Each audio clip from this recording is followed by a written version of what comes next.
Welcome back to Old School Sports and our Out of the Park Baseball 24 playthrough of the 2034 World Champion Buffalo Wings.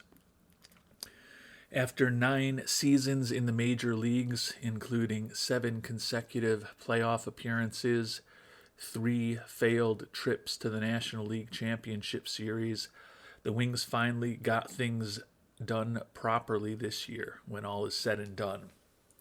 Took out the Philadelphia Phillies 3-0 in the NLDS. Took out the San Francisco Giants 4-2 in the NLCS. And then after giving up a 3-1 series lead, eventually took Game 7, 8-7, to claim the World Series over the Toronto Blue Jays. So the Buffalo Wings of 2034 will definitely go down in history.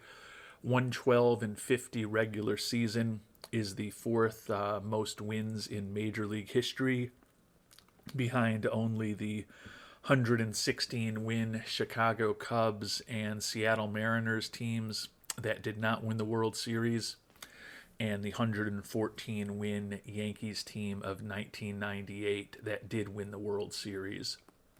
So combining the regular season and the playoffs, the Buffalo Wings 123 victories this season, second most in Major League Baseball history, behind the 125 wins from the 1998 Yankees. So although at times it was more challenging than we expected in the playoffs, and some of our managerial decisions worked out and some did not, when all was said and done, we have finally gotten the job done with this team.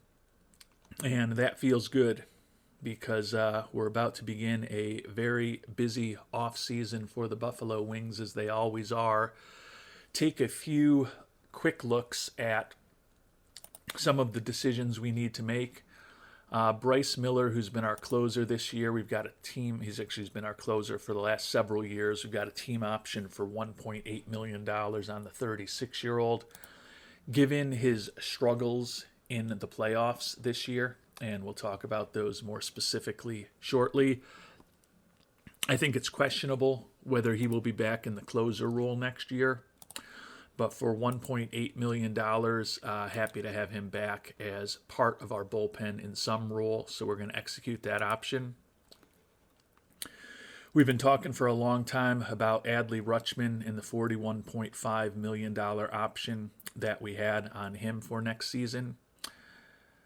But Rutschman retired before we had to make a decision on that option. So we'll take a look at him now. He ended up playing his final 6 seasons in Buffalo. He was an above 4 WAR player with 3 All-Star appearances in his first 4 seasons with us. Had a solid year for us last year, hitting .257, 12 homers, 68 ribbies, still put up a 3.6 WAR. This year, by the end of the season, although he was our starting catcher in the majority of our games, he had lost his starting position to Andres Medina. Did end up driving in 56 runs and 335 at-bats, put up a WAR of 2.1. So still a very respectable season, but his ratings really cratered over the final year and a half or so of his season, or his career more accurately. But we signed him to that big deal with the intent that we would win a World Series championship within his 6 years on the team. And although he did not play a huge role in our playoff run, he actually appeared in just 1 game throughout the playoffs back in the NLDS win against the Phillies. We still did win a World Championship with Rutschman, and he got the 2nd World Championship of his career with us here after winning one in 2027 with the Orioles. So that will free up a fair amount of money. Couple other decisions that we need to make. Sean Sullivan, who ended the season off of our 26-man roster and did not make the playoff roster, has been a Buffalo Wing since day one of our first season in the majors in 2026. but his roster spot is now in jeopardy. And we've got a team option for $3.8 million for him next year. Going to do a little more scouting to make sure how we really feel about him, but I tend to think we will consider moving on from that option. And finally, Andrew Painter, who has been a very good player for us since we picked him up in a big trade with the Phillies back in 2027, was a key member of our starting rotation for his first 5 years in Buffalo, then had a great year out of the bullpen in 2032, back into the rotation last year, and then this year he split time between both the starting rotation and the bullpen, and had perhaps his finest year with a 1.92 ERA and a 0.93 WHIP for us during the regular season, 7-3 record with a save. Tough decision. He's a very effective reliever out of our bullpen, but our team option for him is for $10 million for next year. And given that he's got 10-5 rights with us, he's also effectively got a no-trade clause. So I don't know, given where he is in his career and where our team is, whether he fits into our plans next year as a potential 4th or 5th starter, in which case I'd consider paying him the $10 million, or if he's going to fit into our plans more as a middle reliever, in which case $10 million seems like a fairly hefty price tag. So we'll be making decisions on Sullivan and Painter in the very near term.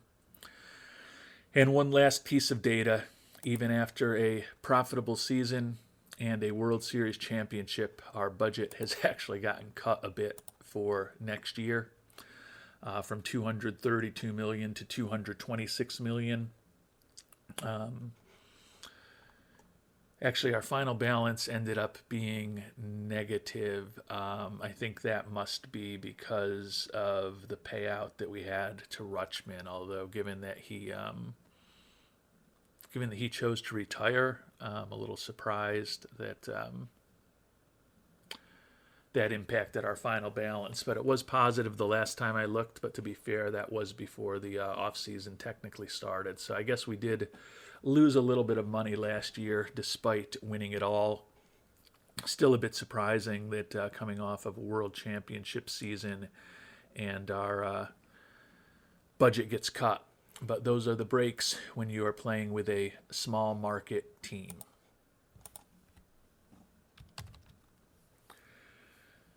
And before we get into a deep dive on our roster and our plans for next year and what everyone did in the regular season, we'll take a quick look at the postseason statistics.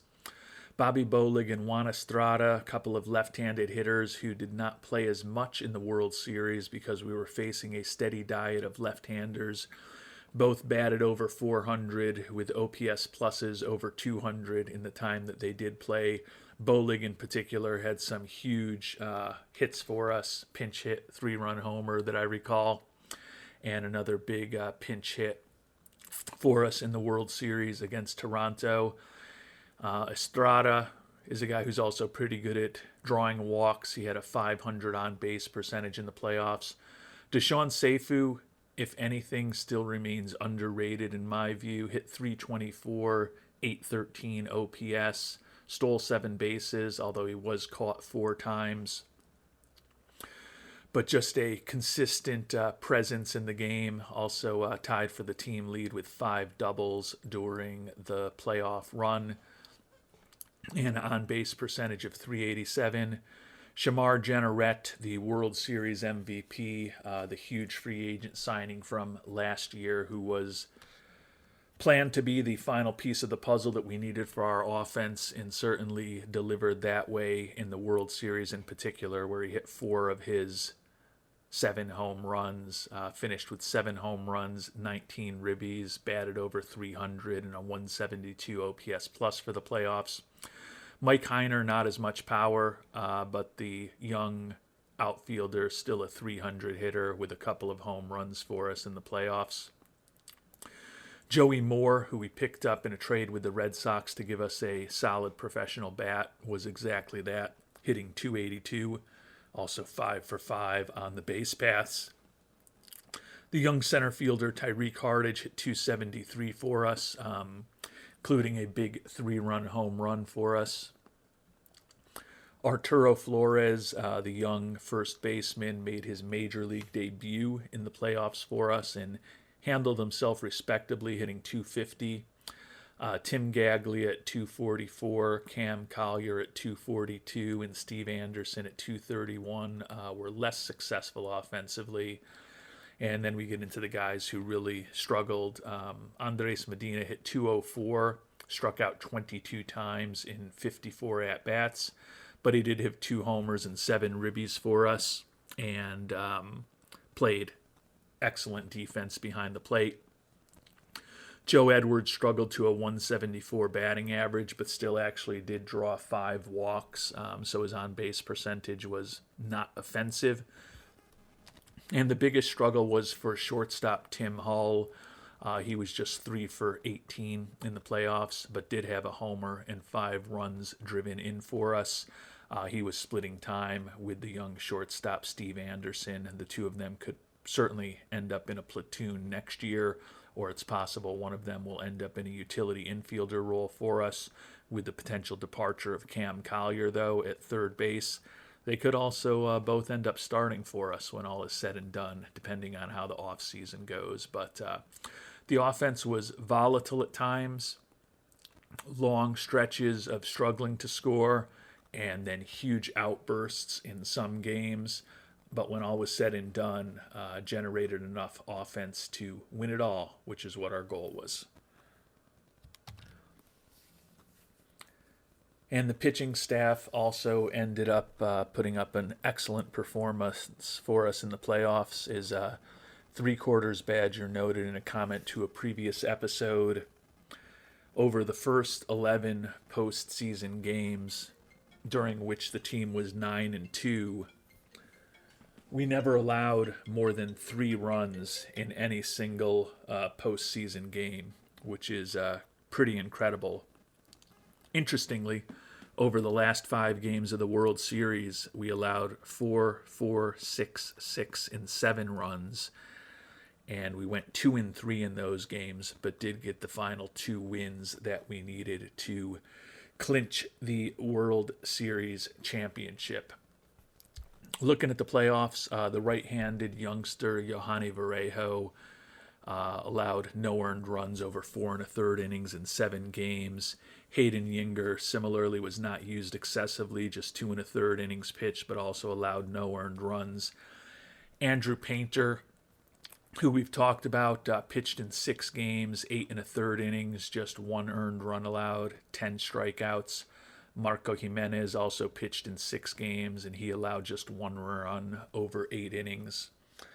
Juan Estrada, the left-handed starter, only a 1-0 record, but did put up a 1.77 ERA over 20 1/3 innings, and he was the MVP of the NLDS.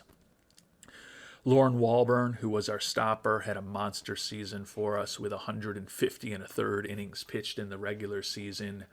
Was very busy in the postseason as well, pitching in a team-high 10 out of the 16 games that we played, and struck out more than a batter per inning, put up a 2.02 ERA, won a couple of games, got a save and 3 holds for us. Sincere Shazier, one of our co-aces, was 3-1 with a 3.07 ERA over 29 1/3 innings. Jorge Carrillo, our number 4 starter, was 1-0 in his 2 starts with a 3.38 ERA. Matthew Wenzel, the left-hander, mixed results with a 4.05 ERA, but he struck out 7 in 6 2/3 innings and pitched an inning plus of very important baseball for us in the Game 7 clincher against Toronto, when a lot of the rest of the guys in the bullpen were pretty worn out. The other co-ace, along with Sincere Shazier, Alexis Barajas, 3-1 record also, 4.23 ERA, not as pretty, but he did strike out 30 batters in 27 and 2/3 innings, and he was, of course, the winning pitcher in Game 7 of the World Series with a quality start over 6 innings. Juan Veliz pitched in 8 games for us. Did lose one of them. Also got a save for us. Struck out 9 and 6 1/3 innings with a 4.26 ERA. And then, as I mentioned, our closer, Bryce Miller, got into just 6 games and allowed 5 earned runs over 5 1/3 innings. Did have 2 saves and a hold, but he also had an 0-2 record. And those 2 losses were pretty painful when they happened, although it ended up working out when all was said and done, as I mentioned, because we did ultimately get to the championship. So while we're on the pitching screen, take a look at the pitchers and start thinking about next year. Sincere Shazier will be back. As I mentioned, he's one of our co-aces, a guy we picked in the 4th round back in 2028. 14-7 this year with a 3.71 ERA. Not the same glittering numbers that he put up a year ago when he made his major league debut. But looking at his profile and the fact that we still think he can get a little better with his control, his fastball, and his sinker, I think he's going to be a very valuable pitcher for us for years to come. Alexis Barajas, finally the young ace that we were able to pick up in a massive trade with Miami back in July. He was 14-7 over the year as well, but he was not as good in Buffalo, 5-4 with a 4.48 ERA. Still think, looking at his ratings, that he's going to be a very effective pitcher for us. He's headed to arbitration for the first time this year, set to be looking for about $9.9 million. We want to get him signed for the long term, but we've got 3 arbitration years of control still ahead, and he's looking for an 11-year contract at $27 million a year. So there's not really too much of any discount, I don't think, to what he might be making on the open market in what he's looking for. So at this point, although he is durable physically and hopefully he won't suffer any major injuries over the next few years, I think we're probably going to be just trying to go year to year with him in arbitration over the next 2, maybe 3 seasons. And if there's an opportunity to lock him up when we know a little more about his health and his injury history, and he also potentially is looking for a little less money than he's looking for right now, I think we'll consider doing that.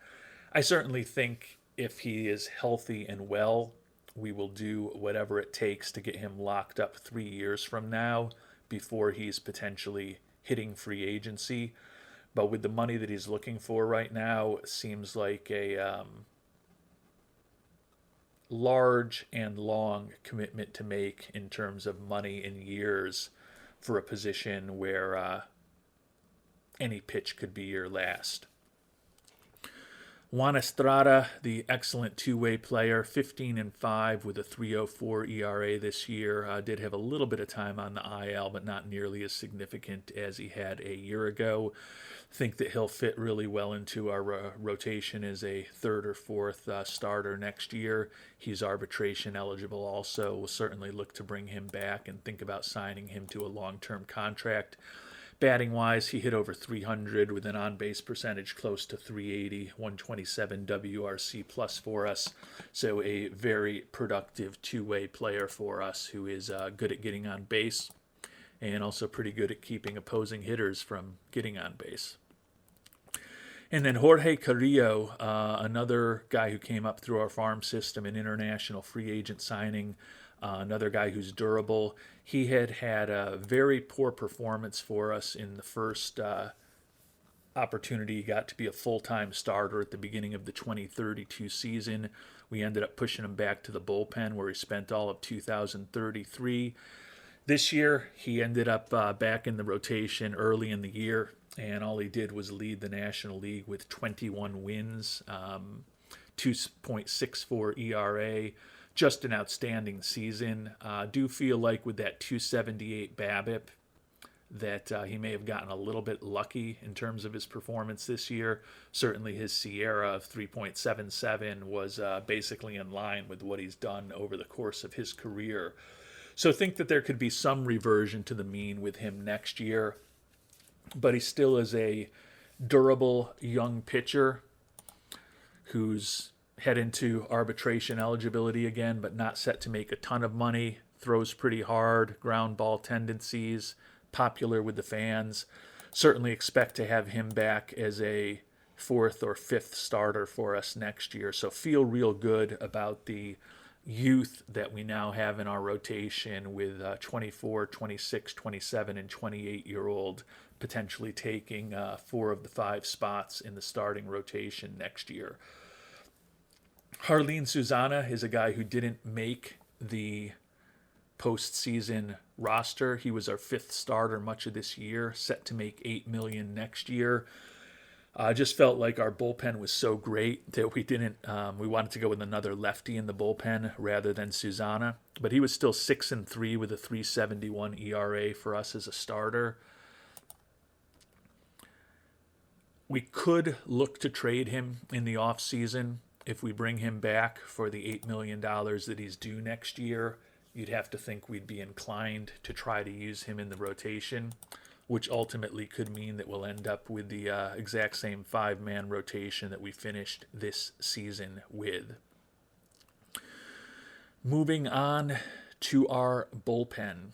We've talked about Bryce Miller and his struggles in the playoffs, but he had an outstanding regular season, 4-1 record, 43 saves, 0.88 ERA, whip barely over 1, more than a strikeout per inning, only allowed 2 home runs in 61 2/3 innings pitched.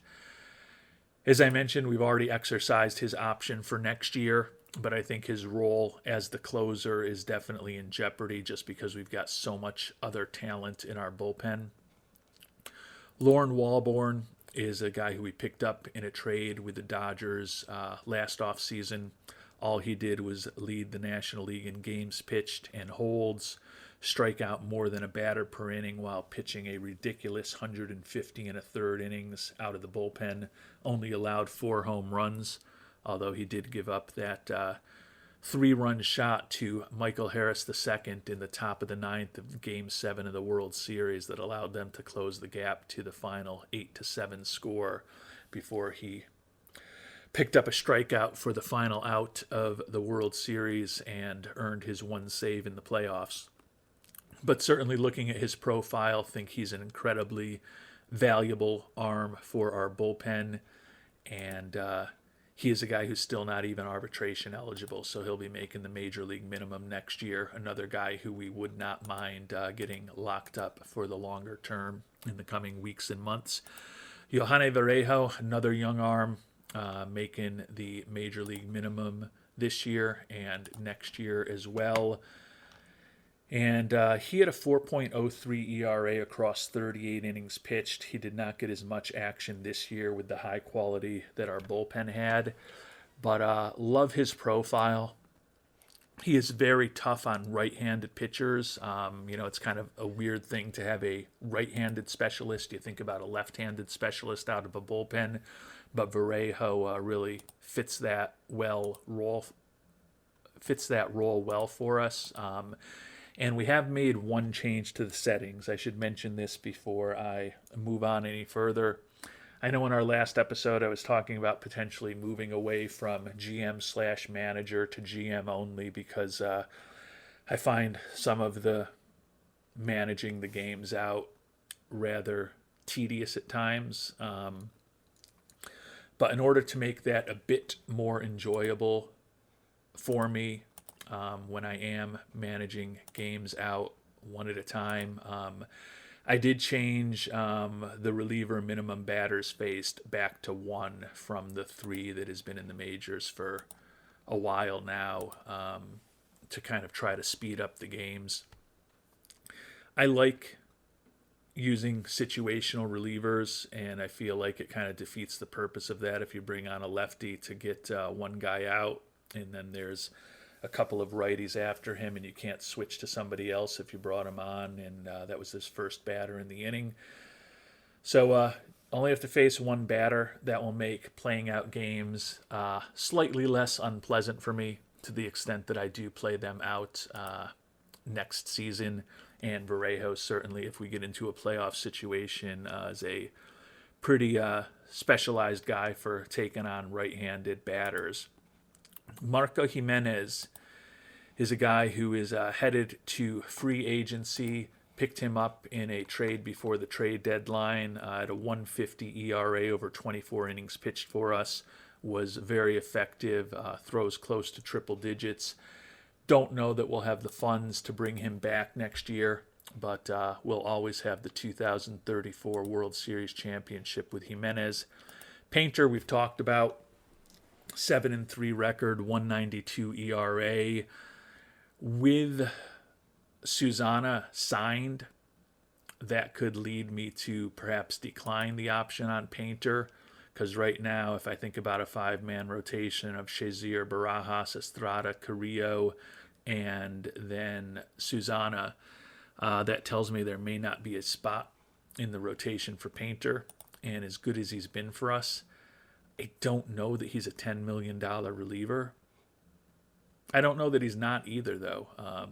The 1 year he was a full-time reliever for us, he had a season reminiscent of what Walborn did for us this year, with 93 games pitched, 30 holds, 140 strikeouts over 143 and a third innings pitched, and a 3.1 WAR for us. So still need to make a decision on him as I think about the roster a little more deeply. Matthew Wenzel is a relatively generic left-handed arm, still making the major league minimum, 1-4 this year with a 4.23 ERA over 66 innings.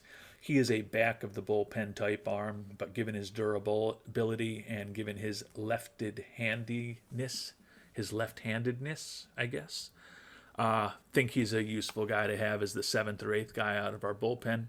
And also want to wish Matthew a happy 26th birthday today. Juan Veliz is a left-handed guy that we picked up in a trade with Baltimore. He had a 2.86 ERA over 28 and a third innings in the regular season with 33 strikeouts. As we talked about, he was ERA-wise one of the weaker pitchers we had in the playoffs, but still came through with some big outs for us. Another left-handed arm, arbitration eligible, set to make about $4 million next year. I think there's a pretty good chance we'll bring him back at that number. Hayden Yinger, who has been with us for a long time at this point, is headed to potential free agency. Depending on the money he's looking for, he could be back for us. Doesn't really have the stamina to start anymore, although he was a starter for us for pretty much most of his career in Buffalo until this past season. Put up a 2.62 ERA with 95 strikeouts over 72 innings pitched. Just really a matter of money. If we've got to pay him, $3.5, $4 million to be a 34-year-old right-handed arm out of our pen, might be getting a little touchy there. If he's looking for somewhat less than that, a guy to consider. Well, let's find out. He's looking for 3 years at $1.9 million a year. To me, that is not objectionable at all. Now, he also wants a team option he wants a player option rather than a team option for the last season. And we clearly are always going to try to get players to come back for less than they're looking for. So we'll offer him an average of $1.5 million over 3 years with a team option for the final season. I don't know whether he'll go for that or not, but he's willing to think about it. Yinger is a 6th or 7th type guy in our bullpen for $1.5 million a year. Perfectly happy to have a veteran like him back in that role for us next year.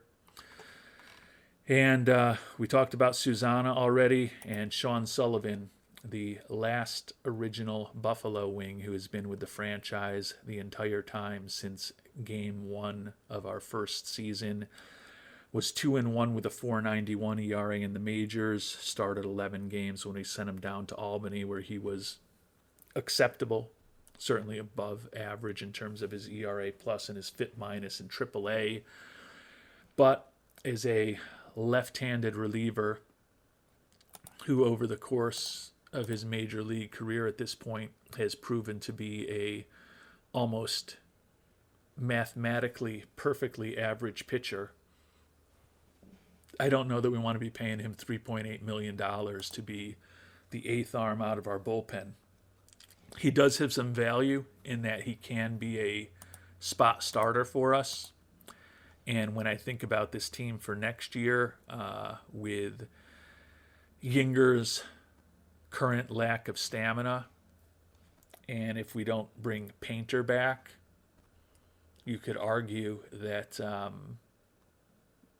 Sullivan is the best positioned guy on our team to be a sixth starter if we need one. Walburn, although he's got the stamina to do it, doesn't have the 3 pitches or 3+ pitches that you'd like to see. But I still think we probably inclined to move on from Sullivan because I still have not talked about young, not so young anymore, but Isidro Ochoa, who's been up and down between Albany and Buffalo for the last 3 years, got his most legitimate shot with Buffalo this year when he went 5-3 as a starter. Ended up getting moved into the bullpen after he struggled as a starter, but put up a 3.86 ERA for the year. He is still viewed as the number 92 prospect in baseball, still set to make the major league minimum. He's a right-hander rather than a left-hander, but at the money he's making, with the fact that we think he could still get a little bit better, think he probably makes more sense to be a economical swingman for us in the pitching staff next year compared to a Sullivan. So I think I'm leaning towards a no on Sullivan at $3.8 million. Painter, even though the number of $10 million is much higher, I am still more torn about. I'm going to need to spend some time really getting my pen and paper together as I do as a old man and seeing what my potential 26-man roster really looks like with the guys that we've talked about here, as well as some other guys that we have in AAA and prospects in the system, and figure out where the likes of Painter and Sullivan actually fit in terms of being able to make a 26-man roster, and in the case of Painter particularly, being able to deliver us $10 million of value in whatever role we envision for him next year. And we've already talked about Juan Estrada and what he did for us as a two-way player, and Adley Rutschman and what he did for us over the last 6 years in Buffalo. So we'll jump in to Andres Funky Cold Medina, who ended up being our starter down the stretch of this season and throughout the playoffs. Hit .244 with 8 homers and 25 ribbies and 213 at-bats. Did strike out 66 times. That's always going to be an issue for him. But put up a 1.3 WAR over those 65 games that he did play in. He brings excellent defense and durability as a backstop for us. Love having the captain personality in the clubhouse. He has his limitations. He's going to hit home runs, he's going to strike out a lot, and he's not going to bat for a grade average. But with that defense, there's still definitely value in him. He is looking to make decent money, $2.5 million-ish in his first arbitration eligible year. He's a guy that we might look to extend if we can do it for a reasonable amount. I don't know how reasonable he's going to be, because I view him as a guy who could start, but we'd probably prefer in a perfect world to have as a backup. But he's proposed arbitration numbers 2 years out is close to $6 million, and 3 years out is about $9 million. So I have a feeling he's going to be pretty difficult for us to sign to a contract extension unless we're willing to pay him starter money. And we just won a World Series and 11 of 16 playoff games with him as our starting catcher. So we can certainly win with him. And I think that catcher ability is an underrated enhancement to our excellent pitching staff. So I'd be fine with him as our starter next year. But if we can find someone to potentially platoon with him, or someone who is what Adley Rutschman used to be 3, 4, 5, 6 years ago, who we can fit in contract-wise, certainly am amenable to envisioning Medina in a backup role again next year. But whether it's backup or starter, tend to think that Funky Cold is going to be back on our team next year.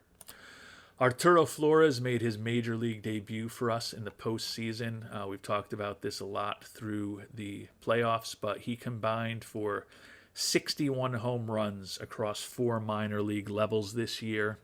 Number 78 prospect in baseball, was our international free agent signing, or more accurately, our prime international free agent signing in 2030. I think he is a potentially really good major league bat. We don't have a perfect spot for him since we have Jenneret signed to the contract, 7 years, $280 million that we gave him last offseason. Now, granted, Jenneret can opt out of that after 2 more seasons, which if he keeps playing the way that he has is certainly possible. But right now, the thing with Flores is that with Jenneret on the team, have to ultimately play one of them at first base when all is said and done, which is okay, but would prefer to have a better glove there if at all possible. That said, Flores is only 22 years old. Our scouts still think he's got ability to continue improving. He's durable. He's got a great personality. He's a captain. So I think it's conceivable that he starts the year in Albany to get a little more seasoning, particularly given that he did hit only 250 in the playoffs for us. But he has a potential role for us over the next several years unless we end up using him as trade bait to fill a bigger hole that we see in our organization. Mike Heiner, who was our first-round draft pick in 2032, has gotten his career off to a great start with us. All he has at this point is 2 All-Star appearances, a World Series championship, Rookie of the Year award last year, and he led the National League with 114 runs scored this year, 1 hit shy of 200, 42 doubles, 24 homers, 102 ribbies, and a 143 WRC plus. He is a guy who we signed to a long contract before he ever played a major league game. Took a risk on him, but we've got him locked up through potentially his age 33 season at this point. He's making a lot more these next few years than he would have been when he's making the major league minimum. But if he keeps playing the way that he has, we're going to have a nice bargain with him for several years into the future.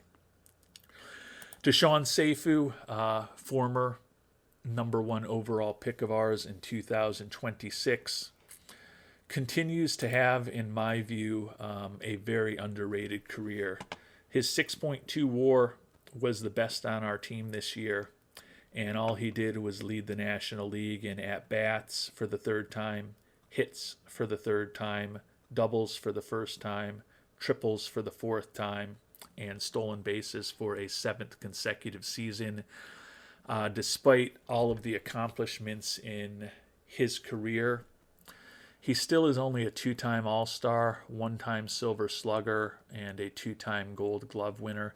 Hasn't been an All-Star since 2029. He was consistently very good in all of our playoff series this year, but he hasn't even won a playoff MVP award since 2031. So he's almost become an unsung hero for us at this point. Just goes out, wreaks havoc on the base paths, drills extra base hits into the gaps at parks all around the country, scores a lot of runs, gets a lot of hits, and obviously steals a ton of bases. Still think he's got a good chance at finishing number 2 all-time behind only Rickey Henderson when all is said and done. We've got him signed for another couple seasons at this point. 17 million this coming year and then 18 million the year after that. Would love for him to play his entire career with us. That said, he is a player who, given his dependence on speed and his excellent gap power, could see his value drop relatively quickly if that speed starts to fade at all. So right now we've got no fears about him, but we'll see what he looks like in a couple of years when we potentially think about extending him. Cam Collier talked about the fact that he is headed to free agency. He's had a solid run for us here. He hasn't been a all-star third baseman for us, although he technically was in 2033. But you look at his production, and over his 4 years in Buffalo, he's hit 15 homers a year while batting .270, 28 doubles a year, put up a 3.2 WAR each season. He's been a good, solid major league third baseman for us. Unfortunately, he's looking for $22.7 million a year over 6 years. To me, that seems too expensive for what he is, and given that we do have, as I mentioned, a couple of young infielders on this team, which we'll get into shortly, maybe time to consider moving on from Cam Collier. Joe Edwards, the youngster, 25 years old this past year, spent the entire year in the majors with us, hit just .226, but did have 19 home runs and 327 at-bats, drove in 52 runs, and he also walked 61 times. Still has one of the best eyes in baseball. So his on-base percentage was .360 despite the low batting average. He's a guy who could take over for us at third base for Collier full-time if he moves on. Right now, Edwards, as a right-handed hitter, was in a platoon with Collier and starting less frequently as a third baseman in the playoffs. He's also a guy who, depending on what happens with the likes of Flores and Jenneret and Bobby Bolig, could be in the mix to start at first base and can fill in at second or short in a pinch if we need him to. Alejandro Mercado was our Rule 5 acquisition this past year. Spent the entire year in the majors, had just 68 at-bats. We tried to avoid playing him if at all possible. But his rights will be ours as of next year, and we will likely have him get some more seasoning and consistent playing time in the minors. He'll be 23 at the start of next year. We still think he can get better. Looking at those ratings, we'd like him to also learn how to play second base down in the minors, and think he could be a pretty useful utility infielder for us for years to come with a acceptable major league bat when all is said and done. Steve Anderson was our number one pick in 2030. Made his major league debut late this year, hit .214 and 70 at-bats. Also was not exceptional with the bat in the playoffs, but had a couple of big hits for us. Love his defensive ability, his spark plug personality, and his versatility. He is going to be in the mix to be our starting shortstop next year, along with Tim Hull, who was our starting shortstop much of this year, ended up being in a platoon with Anderson for the playoffs, and Hull being the right-handed hitter, he got less playing time in the playoffs. Another guy who's pretty good defensively, pretty versatile defensively. I think in a perfect world, Hull is a super utility guy for us. If we do move on from Collier, it's quite conceivable that Hull ends up starting somewhere for us. Seifu could shift to third. As we talked about, Edwards could end up at first or third. So it's conceivable Hull could end up playing second or maybe third for us next year if he does need to start. But I think even with the potential loss of Collier, we've got plenty of talent among our infielders. And moving on to the review of our outfielders, Bobby Bolig, a guy we picked up in a big trade with Pittsburgh a couple of years ago. He's been good for us in the regular season, 271 and 275 batting averages, upped his home runs to 28 this year, drove in over 100 runs, 125 WRC+. a very productive offensive player, and he's incredible against right-handed pitching. Against left-handed pitching, not nearly as effective, but fortunately he plays 70 to 80% of his games against right-handed pitching. He is a guy who is set to go to arbitration for the first time, make some decent money. Another guy who we will consider trying to get locked up to a longer-term contract, if at all possible. Shamar Jenneret, not much else to say about him. He was the AL MVP last year, led in the National League in ribbies this year with 125 after we signed him to that huge contract. And he ended up having a monster postseason, particularly in the World Series, where he got his first World Championship and was also named the World Series MVP. We front-loaded his contract a bit with a staggering $50 million figure this year. He's in the $38 to $39 million range over the rest of the contract. And as we talked about earlier, he can opt out after 2 more seasons. Joey Moore, mentioned him, picked him up in the trade with Boston. 29-year-old headed to free agency. He's looking for big money. Unlikely that we'll have him back. He hit .275 with 10 doubles and a couple of homers and 120 at-bats for us. Stole 8 bases for us. Was only an average-ish offensive player for us while we had him. Did have some big moments in the playoffs for us. And over the course of his major league career with Kansas City and Boston, he has been pretty fleet on the base paths as well. Looking for big money, $23.4 million over 8 years. Think that we will have to move on from him. Fortunately, we do have some good young outfielders. Among that list are the 3 guys we're going to talk about right now. Tim Gaglia, first-round draft pick back in 2029, made his major league debut this year, hit .279 in 129 at-bats. Still yet to hit a major league home run for us, but he was a close-to-average offensive player who is a very good defensive outfielder. He will be back in the mix for playing time next year on our outfield. Tyreek Hardage, another guy, made his major league debut this year. He got more playing time, 505 at-bats, 24 doubles, 17 homers, 14 steals.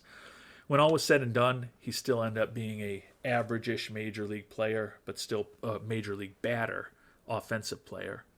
But he still put up a 2.8 WAR, again, thanks to pretty good defense with that 70 outfield range. So both of those guys are very effective defensive outfielders. Nate Kimmel, another guy, another youngster who ended up losing his spot on the major league roster during the regular season to Joey Moore when we picked him up. And in the postseason when we decided to move Flores on to the team. But Kimmel, a guy who's got really good speed, hit .271 in 129 major league at-bats for us this year with 12 doubles, 4 triples, 7 of 8 on the base paths.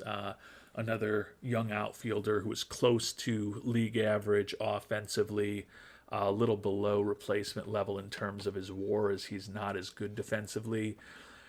Kimmel is a guy who we can certainly live with as a 4th or 5th outfielder. And with the likes of Bolig, Gaglia, and Hardage likely being back in the outfield, I'm not talking about Jenneret since he will likely be our DH. 4th or 5th outfielder is probably all we have for Kimmel. That said, if we could use him as trade bait, there are other young outfielders right behind him. Most notably, if I can find him. Is he not on the 40-man roster yet?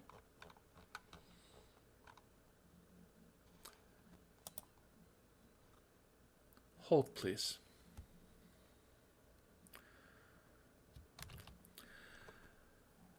Oh, I am already I'm showing my age once again. I was looking for Dave Zapf, but of course we traded Dave Zapf away in the trade to bring Mr. Barajas on board. So that actually does increase the chance that maybe Kimmel will make the roster and for next year and be a little less important as trade bait. We gave up a ton to the Marlins to bring Barajas on board. Drake Purvis, the really good starting pitcher who went 7-4 with a 4.29 ERA for Miami and is signed to a very reasonable contract that Nashville retains a good chunk of. So he was a very valuable chip. Gavin Grahovac, who we've talked about, Juan Allaire, Juan Villapando, David Renderos, who are all pretty good prospects, and then Dave Zapf, who is a excellent prospect. Made his major league debut with Miami after we traded him away. Hit just 238. Did show the ability to hit some extra base hits, though, with 7 doubles, 2 triples, and 4 homers in 164 at-bats. He was similar to some of those other guys overall, a bit below average offensively, a bit above replacement level overall. Not quite as glittering defensively as either Hardage or Gaglia, but he's better than Kimmel defensively, and he's probably the best potential power-hitting prospect out of any of those guys. So forgot that Zapf was part of the Barajas trade, so from that perspective, maybe there's a higher chance than I expected that Kimmel will be on the 26-man roster next year, particularly with the pending departure of Joey Moore. And that, my friends and loyal viewers, is the quick, or perhaps not so quick, review of these 2034 World Champion Buffalo Wings, where we stand with our roster here on the opening day of the off-season. I'm going to do a little work offline now on what I think the 26-man roster might look like next year. We've already made the offer to Yinger that we've talked about. Joey Moore, too expensive. Chris Dillard, we don't need him, and he's also going to be too expensive. And Marco Jimenez is looking for $10 million a year, so he's interestingly looking for basically the exact same amount that we would potentially be giving to Andrew Painter if we exercise that option, but a longer commitment potentially to bring Jimenez back. So we've got a decision-ish to make on Jimenez. Collier, I am not going to offer him $22.7 million a year. For the time being, I think I am going to submit a qualifying offer to him. I think he's unlikely to accept it, so at the very least we'll get a little bit of draft pick compensation. I don't think it'll crush us if he accepts it, but it's more than I'd like to pay him. We'd probably look to trade him if he did accept it. If you've got thoughts on what we should do on that front, would love to hear them in the comments. But right now my inclination is to submit the QO to him. And then we're going to see if any of these players are worthy of us making perhaps a longer term offer to them, or do we just want to try to get them signed for a somewhat more reasonable amount to come back and help our team next year. I think with all of these guys, we intend to bring them back. Normally when we get to arbitration, there's a player or two that we're really not interested in. I don't think that's the case with any of these guys. I would expect that all 7 of these arbitration-eligible players we will be making offers to and hoping to bring them back for next year. And as I mentioned, with a few of them, we'll see if maybe there's an offer to be made that can lock them up for the longer term.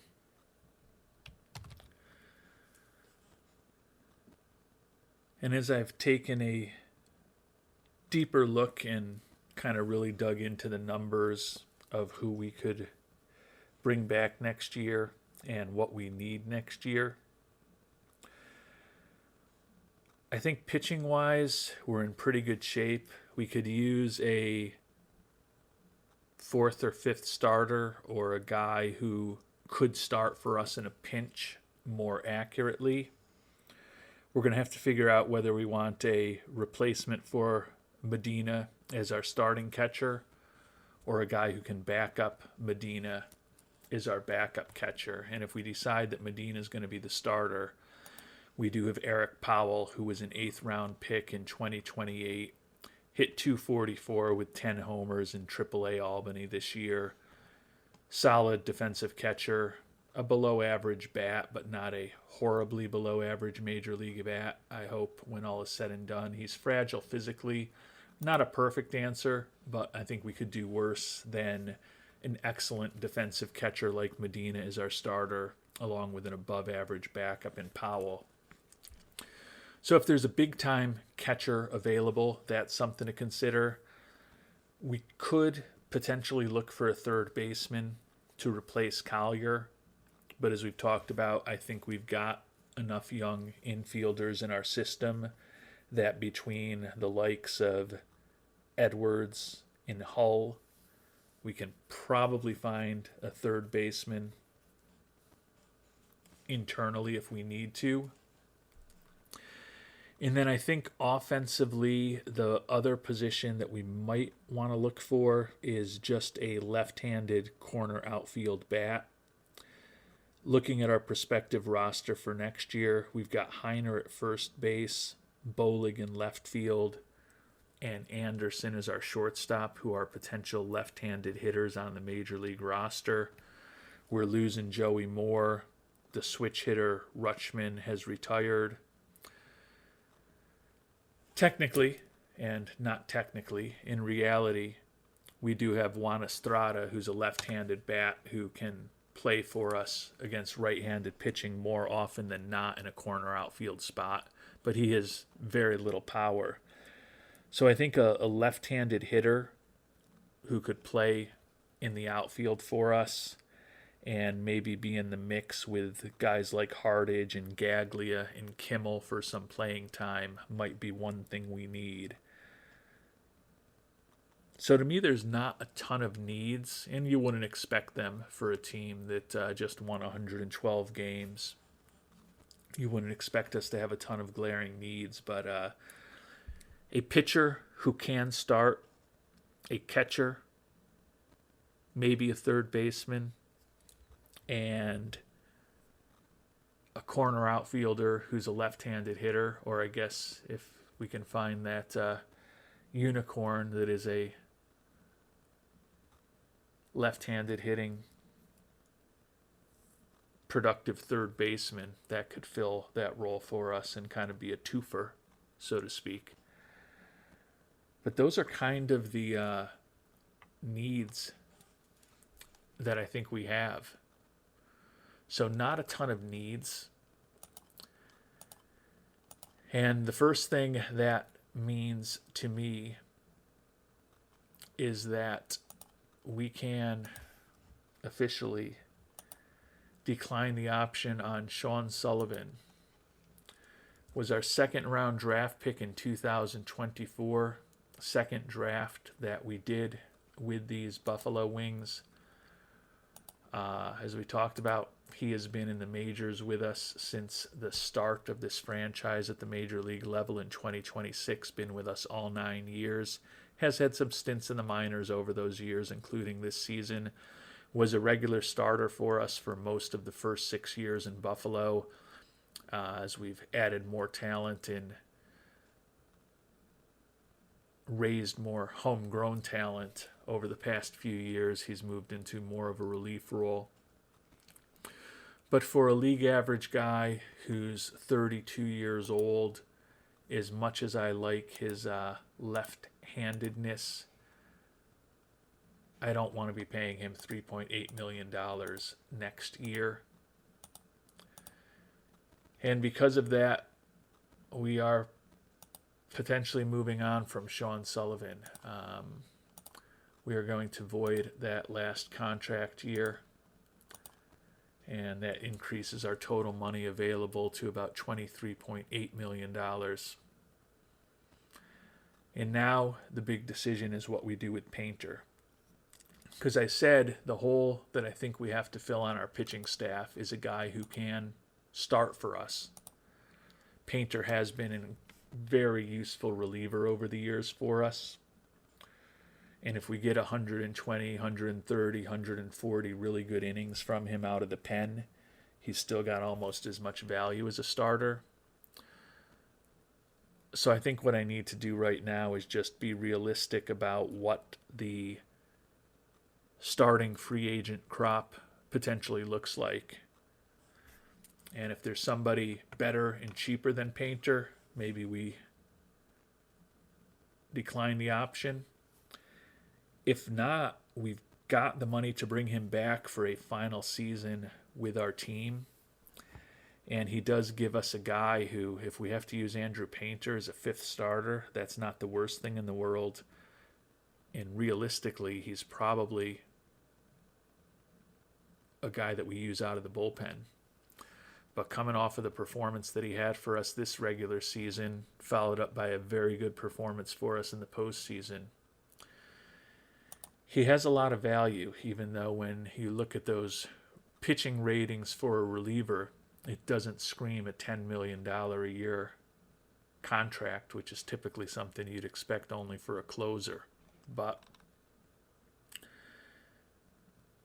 he's a guy who, even in the 2 years he's been used primarily in the bullpen, has pitched 143 and 117 innings for us. So he is a guy with a lot of stamina who can be a high volume guy for us out of the bullpen.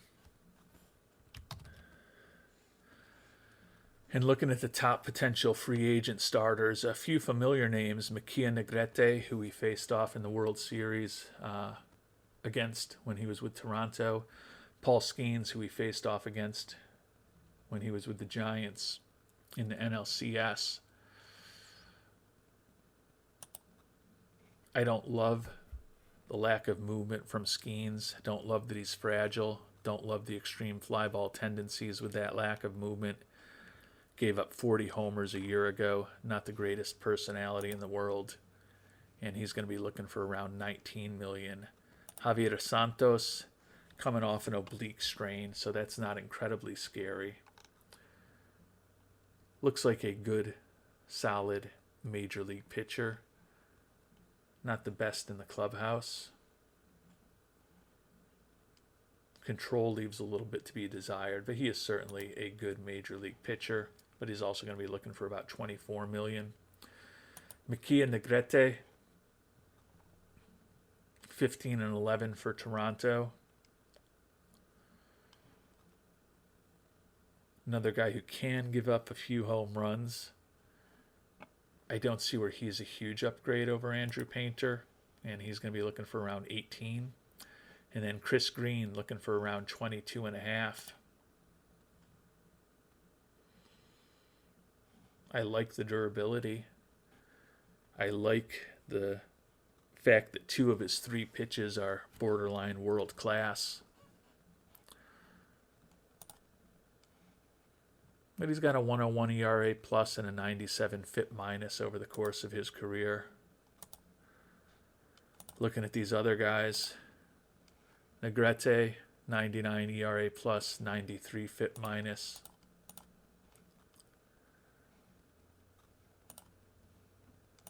Javier Santos, probably, I'm guessing, has the best stats. Kind of. 104 ERA plus, 91 FIP minus, coming off an injury. And then Paul Skeens, he may have the best stats of this crew. Yeah, 118 ERA plus, 93 FIP minus over the course of his career. But he's fragile. At 32, he's the oldest of the crew. And he's got some personality quirks. So when I compare those 4 guys to a guy that we know well and love in Andrew Painter, he's a 97 ERA plus and a 96 FIP minus over the course of his career. So to be fair, on balance and on average, a little worse overall than I think at least 3 out of those 4 guys, and arguably worse than all of them. But in recent years, he's really kind of improved, and he's pitching the best that he's ever pitched in his career. He's been pretty effective out of the bullpen. I don't love that if we exercise the option on him, he's got those 10-5 rights and we can't get out of him. But when I set his position to a starting pitcher, his stuff is not quite as good. His movement and control still both above average. We kind of view him as a 2.5-star guy, but he's got ground ball tendencies. He's got above average movement. Did give up 22 homers last year when he was a regular starter for us. I'm still torn on Painter. I think the value is kind of pretty close-ish to fair value at $10 million. And I'm always looking for a bargain. So I don't view him as a bargain, but as a guy who could pitch 120 innings out of our bullpen and could fill in as a starter for us if we need. You know, you look at his numbers as a starter: 50 contact, 55 movement, 60 control, and that's pretty much exactly what we see here with Roansy Contreras, who's older.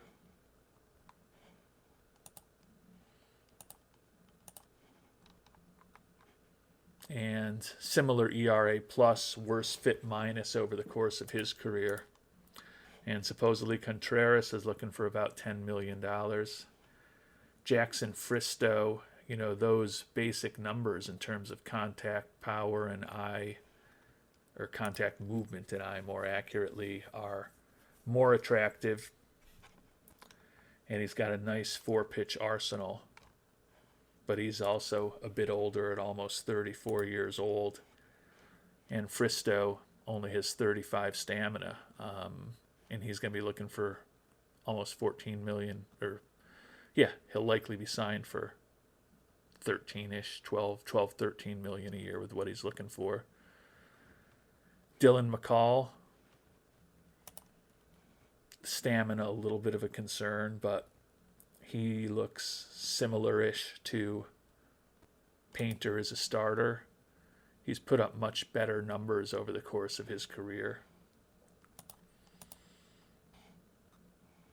But McCall's going to be looking for over $13 million. McClanahan, who we just faced off against in the World Series and beat in Game 7, looking for close to $14 million. So I don't think there's any incredible options available for starting pitchers. So from that perspective, I'm leaning more and more towards potentially bringing back Mr. Painter.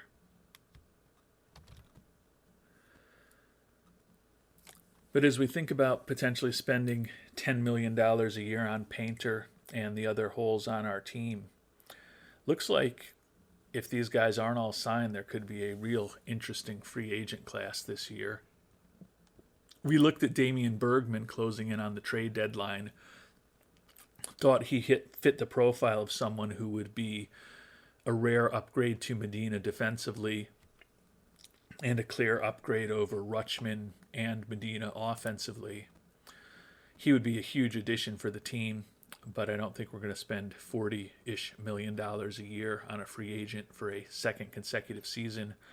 Colton Sims, we've got the hole at third base.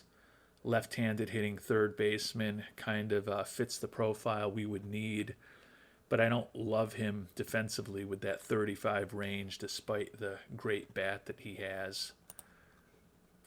And he can't really play corner outfield for us, so to me he's another first base / DH guy, probably not a direction to go. Juan Soto, give us a big bat, big left-handed bat for the outfield, which we need. Guy who, similar to Joe Edwards, is great at drawing walks. Still a very productive offensive player, but he's 36 years old, looking for almost 30 a year. Andres Jimenez, really good defensively, but He's wrecked physically, 36 years old. Don't know that I want to be spending over $20 million a year for him. Jackson Merrill, second baseman for Pittsburgh. He's a guy whose profile is honestly not that different from what we have with Cam Collier. Left-handed hitting third baseman. Decent defensively. A little bit of pop in his bat. Looks like he's actually been a more productive offensive player in recent years, at least playing in Pittsburgh than Collier has been. So he could be an interesting addition, but he's also looking for $23 million a year and is wrecked physically, coming off of a sprained knee. Joey Moore, would love to have him back, but not at $25 million. Kyle Tucker, also looking for mid-20s. It's the left-handed hitting corner outfielder that we could kind of use, but he's fragile. He'll be 38, looking for big money. Probably doesn't fit. Collier, of course, listed as a potential free agent. Fernando Tatis Jr., kind of a interesting bat, but he's wrecked physically, 35 years old, right-handed hitter. Feel like we're kind of covered there. Anthony Volpe, if we were looking for a third baseman, he hasn't played that position at the major league level, but he could be a pretty nice addition with that great personality. Still some talent on the base paths. Coming off of a down year, and he's fragile physically at this point. Had a really nice career. I don't know that he's a $23 million player. And then James Wood, of the obvious guys, again, just based very simply on star ratings. Wood could be a guy that could work for us as that left-handed hitting corner outfielder with some pop. Looking at those ratings, we'd probably only play him against right-handed pitchers, but that's okay. He's 32 years old. He's fragile physically, which isn't great. But he's also reportedly looking for the least money of any of these guys that we've talked about, at less than $10 million a year. And clearly, there could be other guys who will fit the bill for what we are looking for among other free agents or potential guys that we could trade for. But I don't think we're going to make a huge splash in free agency this year.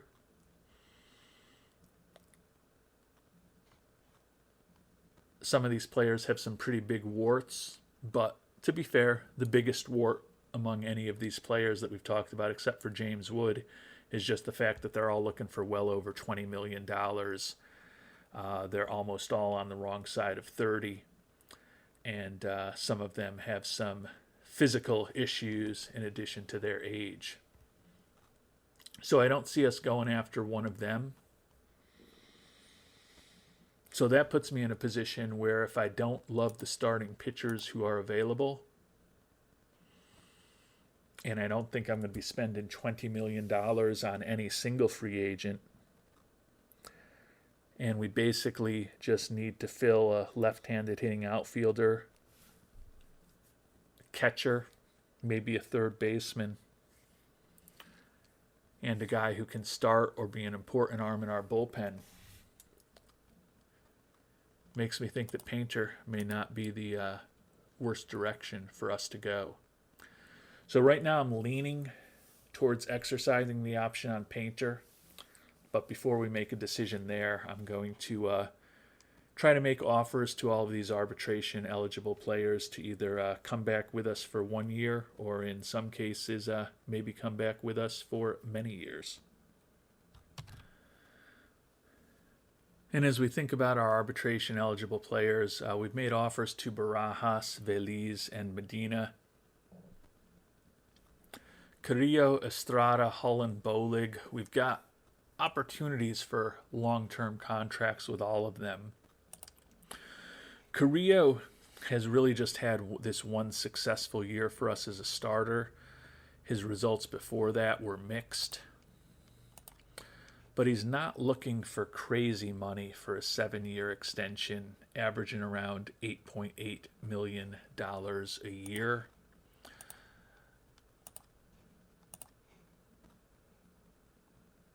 He's got 2 option years left at 5.5 and 6.5-ish roughly. But if he has another 20-win season for us, those numbers are definitely going to go up. I don't know that I want to be paying him 8-ish a year, but I think there might be something to work out there. Juan Estrada, obviously we would love to get signed, the two-way player. Unfortunately, he's looking for $32.5 million a year during his peak. Although for a 10-year deal, actually this is a bug in the game that's a little awkward to me. It says for a 10-year deal he's looking for $325 million, but then he also says for a 10-year deal he's looking for $205 million. That 10-year deal for $205 million is at least worth considering. The 10-year deal for $325 million is not worth considering to me.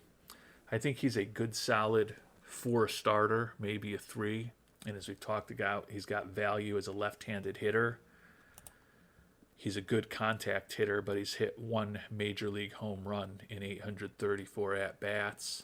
He's not particularly proficient on the base paths.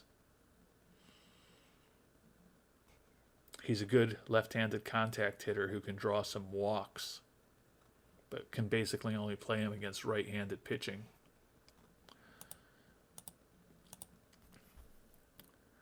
Not going to be paying $32.5 million a year for him. Don't know that I want to go 10 years for him either, but something to think about there. Tim Hull could be pivoting to a point where he becomes a super utility guy for us, but he's got good traits in terms of his personality.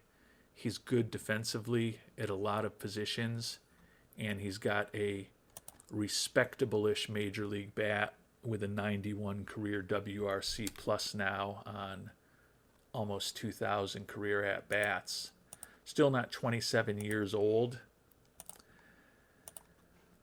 And he's willing to talk about 7 years at less than $6 million a year. I don't know that he's going to be our starting shortstop even next year with Anderson now in the mix, but he could be in a platoon role at shortstop and a very good utility infielder for us with a respectable bat. Considering trying to make a long-term offer to him. Bobby Bolig would love to get signed. He's looking for 9 years, around $18 million a year with a player opt-out. So there's at least something to think about with all of these players as far as a long-term contract. None of them are slam dunks to me with the money that they're looking for. But other than the $32.5 million a year for 10 years for Estrada, I don't view any of the demands as completely off base. So it's something for us to think about. And Tim Hull was looking for about $5.9 million a year over 7 years with a team option in the final season. We're offering him about $5.1 million a year over 7 years with team options for the final 2 seasons. So definitely less money, less attractive optionality for him. He also wanted to be promised a starting role, which we're not going to do. We're coming in well below his arbitration numbers these next 3 years. Question is whether he's going to be worth $6 million a year in those out years if he really is only a utility infielder for us. But as we've talked about, he's a guy who's been our starting shortstop the last few years. In a perfect world, I think he's a super utility infielder with a very good glove and a respectable bat and a good personality, so I think there's some value there. I think we might be a little too far off in terms of what we're offering him, but we'll see what he has to say. And he's willing to think about it. With the team options for the last 2 years, I don't think this is a horrible contract for us. He could conceivably be a starter for us next year. We're buying out his arbitration years for much less than it's expected. He's expected to be about 2.4 million, 5.5 million, and 8.5 million. Now, granted, those numbers could trend in our favor if he ends up being more of a utility guy than a starting shortstop. But I definitely am interested in seeing what he thinks of this offer. 7 years, 36 million for a guy who could start just about anywhere in the infield for us if we need him to, and is also a potential platoon player against left-handed pitchers, who would be a great guy to have as a defensive backup for anywhere in the infield.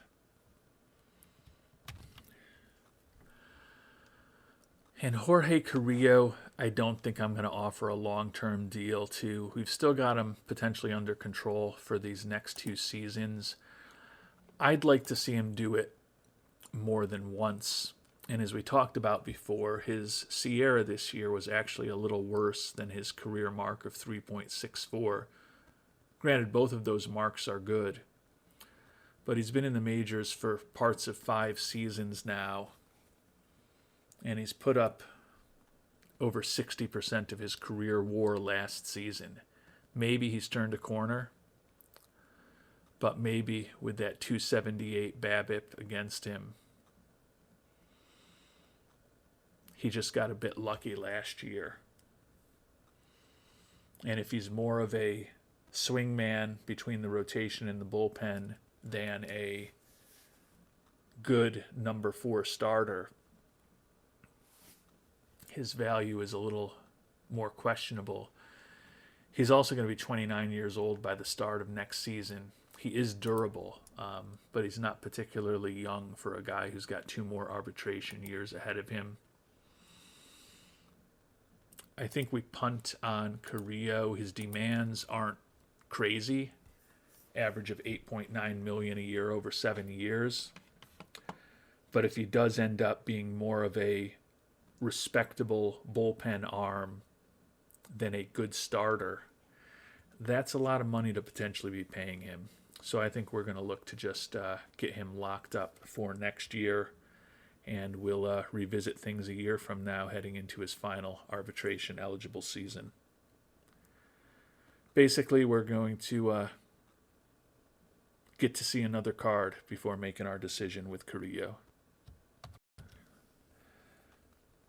And Bobby Bolig is the real interesting situation, because his arbitration number this year is only 4.5 million-ish, but then he goes up to 11 million and 17.5 million for the potential second and third years of arbitration eligibility.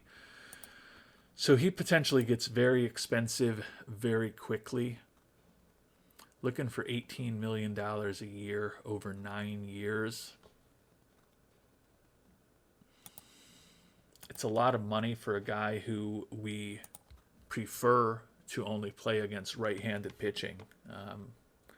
We have let him play against left-handed pitching at times. He's an acceptable major league bat against left-handed pitching, but certainly not the type of bat you want against lefties for a corner outfielder or a first baseman. So all of his value is in those 70, 75, 80% of games that he starts against right-handed pitching. But he's got a lot of speed, and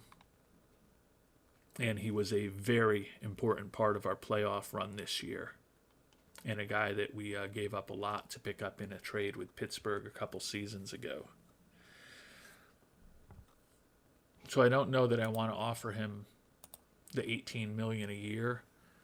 I also don't know that I want to offer him the player opt-out that he's looking for. But I wouldn't mind getting him locked up for the longer term if we can find an agreement that works for both of us. I'm not confident that's going to happen, and maybe we just end up signing him for this upcoming season and then know that we've still got 2 ARB years after that potentially. But we'll give it a shot. And Bolig was looking for 9 years at an average of $18 million a year with an opt-out after the 5th year. We're offering him the 9 years, but there's team options for the final 2 seasons, no player opt-out, and an average of only $15.3 million a year. So almost $3 million a year less than he's looking for. Biggest number he'd potentially hit is $20 million a season, and we'd even have an option on that.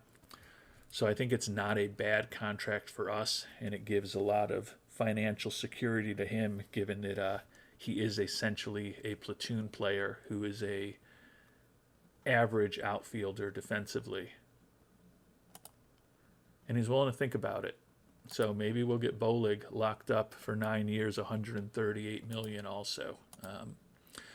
And that leaves us with the big one, Juan Estrada, the two-way guy. And Estrada is either looking for 10 years at $325 million or 10 years at $205.5 million. We're going to certainly try to build it around less than that 10 years, $20.5 million. His ARB numbers the next 3 years are expected to be about 6.5, about 13.5, and then over 21 million. So it's really a question of how many of his free agent years do we want to try to buy out. I don't know that we want to commit to him to age 37. So I think we're going to be looking for less money and fewer years. Question is how much less money and how many fewer years can ensure that we lock him up. Because that left-handed bat is important, even though it doesn't have a ton of power. He's a pretty good guy for number 2 hitter, which is where he's typically played for us against right-handed pitching. He definitely has some value as both a pitcher and a hitter. I don't think it's quite what he's looking for in terms of money or years, but we'll try to get something done here. If not, we'll just pivot to getting him back for next year. And Estrada, as we've talked about, was looking for 10 years, $20.5 million a year.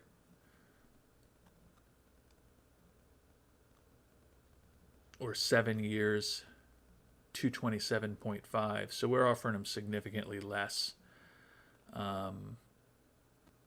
7-year contract with team options for the last 2 years at $17.3 million a year.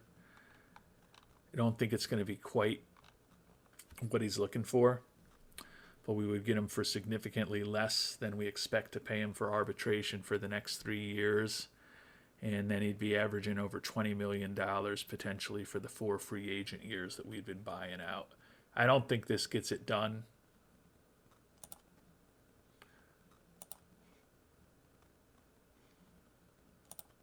But he's willing to think about it. I think this would be a good deal for us. 7 years, $121 million for Estrada. Two-way guy, locking him up through the prime of his career. And we've got a little bit of insurance with those team options for the last 2 seasons at the biggest dollar amounts if injuries or performance works against him. So we'll see what happens with these arbitration-eligible players. With Estrada, Hull, and Bolig, we've made long-term offers to those 3, Medina, Veliz, Carrillo, and Barajas. We are just hoping to get them signed for next year and avoid an arbitration hearing. And with the fact that we will be saving some money off of those contracts and that we don't love any of the starting pitchers available, we're going to save a little money next year and go into the off season with even more than that 25.2, hopefully when all is done arbitration-wise. And we've got the best pitching staff in baseball this past season. We clearly had the best pitching staff in baseball. And when we look at our pitching staff, a lot of guys in their 20s and a few guys in their early 30s.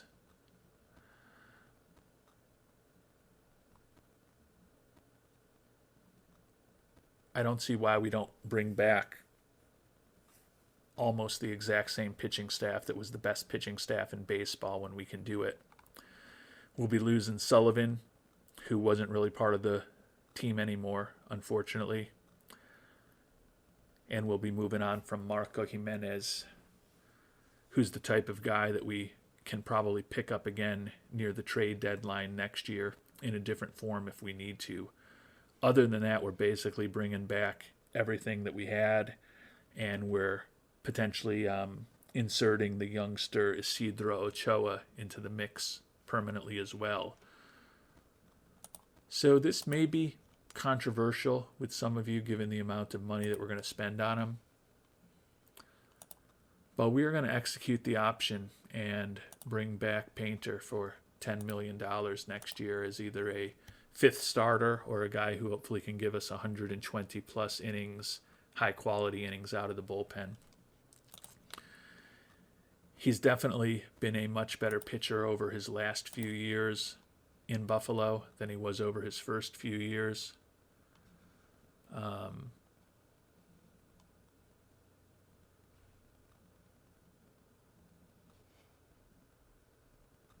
He was an all-star in 2032 when he pitched 143 and a third innings out of the pen. And he pitched to a sub-2 ERA this year with over 117 innings pitched, even though he only started 11 games. I think a perfect scenario is he has something between the 93 games and no starts and the 41 games with 11 starts that he had for us this past year and a couple of seasons ago. I mean, he's basically been a 2 to 3 WAR player for us the last few years. I don't think he's a bargain at $10 million, but with the options that are out there, I don't feel bad about bringing him back at that number either. Definitely puts us in a situation heading into the offseason where we really don't need to do anything to our pitching staff as far as I'm concerned. And if we find a guy who could be a difference maker in the Rule 5 draft or a bargain on free agency in March or a trade that we just can't refuse, we can bolster the team on our terms. And with that decision on Mr. Painter made, we're going to call it an episode. Next time around, we will check in on our minor league system, check in on some of our former players, check in on some of the top prospects around baseball, and also start finding out what's going to happen with all those offers that we've made in arbitration and otherwise to players on our team, and hopefully start getting a better sense of what our 2035 roster could look like as we attempt to defend our World Series championship. Until then, thanks so much for watching, and hope you have a great day.